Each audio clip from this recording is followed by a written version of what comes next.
What's up YouTube, it's Austin Ryan, welcome back to another video. Today's video is actually going to be a follow-up video from one of my previous videos about what a deload week is. The only difference about today's video, instead of just describing what a deload week is, I'm going to explain what my results were over the week that I just took off from lifting. I'm going to break this into three categories that I talk about. So first we're going to talk about my physical health, then we're going to talk about my compound lifts, and then third we're going to talk about my mental health or just how I felt. If you haven't already, go ahead and subscribe and turn on post notifications. That way you're updated every time that I post a video on this type of content.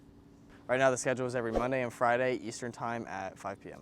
All right, let's get on to the video and let me talk about my results of the last week that I've taken off of the gym. Okay, so in terms of physical health, when I talk about this, it's kind of like the compound list, but it's just gonna be talking about the weights that I've been lifting in the gym, if they've gone up, if they've gone down, if I lost strength, if I gained strength, if I fully recovered, etc. Just a little bit more about me. I'm actually going to school to be a physical therapist. So this last week, I really focused on therapy, cracking down on my body and making sure that I'm fully healthy and recovered for when it comes time for me to come back into the gym. So physical health, I actually became a little bit stronger and a little bit weaker in their own respective categories.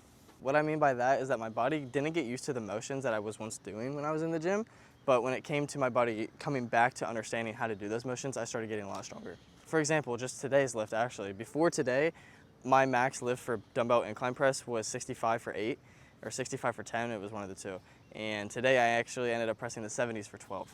Keep in mind, this is the first week I've ever taken off since I started my training back in June of 2021. On top of the incline press, every single accessory movement that I had, including like any cables or anything like that, they all went up about 5 pounds from what they originally were. What I mean by that is even things such as like flies and stuff like that, those even went up 5 pounds. That's not saying that I got a lot stronger by not going to the gym, but it's saying that my body actually had time to recover and my body was actually able to push the amount of weight that it should be able to when it was fully relaxed. That was kind of it for physical health, but I just wanted to talk about really quick about like your accessory movements and everything else that I had gone up or if it went down, stuff like that. This is the main thing that I was worried about with taking a week off, was that I was gonna lose all my strength and that I was just gonna get messed up when I get back to the gym. I'm glad I did it though. So that is it for physical health. Let's go on to compound lifts and we could talk a little bit more about those. It's gonna be more of a smaller category just because there's the 3 lifts, but let's go on and talk about those. So right now I'm not becoming a power lifter. I would like to do powerlifting splits in the future, but for right now I'm just kind of doing bench and deadlift. I'm not really like squatting that much. I'm rather just use the machines because it's more of an aesthetic standpoint for me. But benching actually really shocked me. So my max bench right now is 235. The first day I benched getting back into the gym, I couldn't even move 185. Now, I don't know if that's just because my arms weren't used to the motion of pushing or if it just wasn't like, okay, we haven't benched in a while, maybe we should take a second and work with it. But working up to my top set, I couldn't even do 185 for a clean 1. 2 days later, I came back and I benched again and I ended up getting 225 easy. And my max, like I said, was 235. But 225 moved a lot faster than I think it's ever moved before.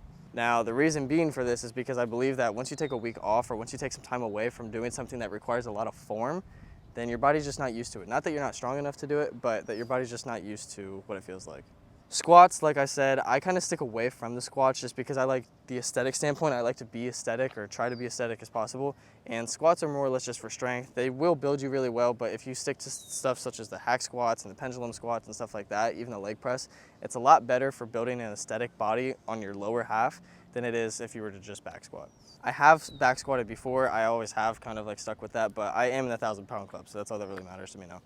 It's starting to rain, so I'm gonna try to see if I can get through this with you guys. So deadlifts. Deadlifts I also know aren't really the best for aesthetic standpoint, but I love deadlifts and I love just freaking picking up the weight and slamming it down. So deadlifts are one that I always make sure that I do. I always kind of throw into my splits, and deadlifts weren't really that surprising. They stayed the same for the most part.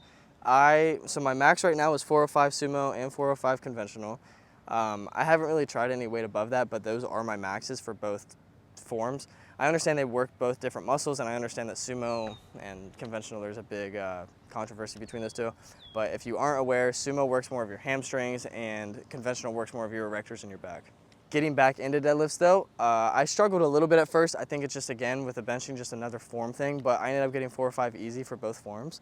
And yeah, I haven't really struggled with that as much, but I believe that the compound lifts aren't really that big of a hit if you take a week off, just because it's your body still getting used to using that form and doing that thing that you were once doing, 2 weeks ago or something like that.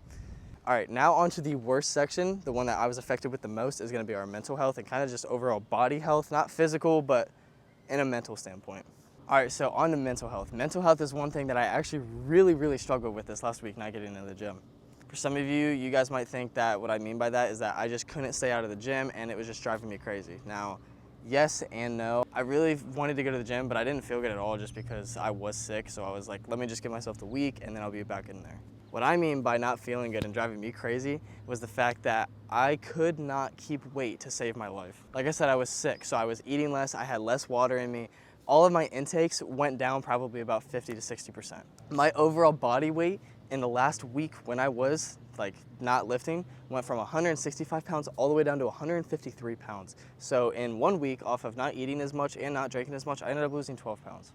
That's not good. Now, if you wanted to get a summer cut, it was really good because I actually lost a lot of fat while I wasn't eating. But it's not good for you. You want to make sure you're hitting your protein goals and you want to make sure you're hitting your macros in general. And I believe that's why I lost a little bit of strength when it came back into getting in the gym.